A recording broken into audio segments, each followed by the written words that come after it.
ഒരു കാക്ക വളരെ സന്തോഷത്തോടെ ഒരു കാട്ടിൽ താമസിച്ചിരുന്നു. ഒരു ദിവസം അവനൊരു അരയന്നത്തെ കണ്ടു. ഓ, അരയന്നം എന്തു വെളുപ്പാണ്! ഞാനാണെങ്കിൽ കറുപ്പ്. ഈ അരയന്നമാകും ലോകത്തിലെ ഏറ്റവും സന്തോഷമുള്ള പക്ഷി. കാക്ക അരയന്നത്തോട് ഇക്കാര്യം പറഞ്ഞു. അപ്പോൾ അരയന്നം പറഞ്ഞു, ഞാനും അങ്ങനെയാണ് വിചാരിച്ചിരുന്നത്. എന്നാൽ കഴിഞ്ഞ ദിവസം 2 നിറമുള്ള ഒരു തത്തയെ കണ്ടു.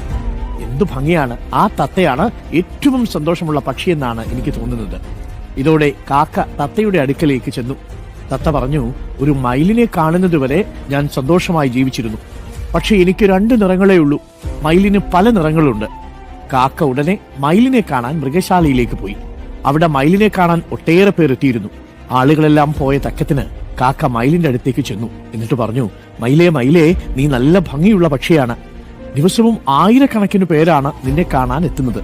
എന്നെ കാണുമ്പോഴേ ആളുകൾ ഓടിക്കും. എന്റെ അഭിപ്രായത്തിൽ നീയാണ് ലോകത്തിലെ ഏറ്റവും സന്തോഷമുള്ള പക്ഷി. മയിലതിന് ഇങ്ങനെ മറുപടി പറഞ്ഞു, ഞാനും ഇങ്ങനെയാണ് കരുതിയിരുന്നത്. എന്നാൽ എന്റെ ഭംഗി കാരണം ഞാൻ ഈ മൃഗശാലയിൽ കുടുങ്ങി. ഞാൻ ഈ മൃഗശാല മൊത്തം പരിശോധിച്ചതിൽ കൂട്ടിലടയ്ക്കാത്ത ഏക പക്ഷി കാക്കയാണ്. അതിനാൽ ലോകം മുഴുവൻ ചുറ്റിക്കറങ്ങാൻ സാധിക്കുന്ന നീയാണ് ലോകത്തിലെ ഏറ്റവും സന്തോഷമുള്ള പക്ഷി. കാക്ക സന്തോഷത്തോടെ പറന്നുപോയി എന്നാണ് കഥ.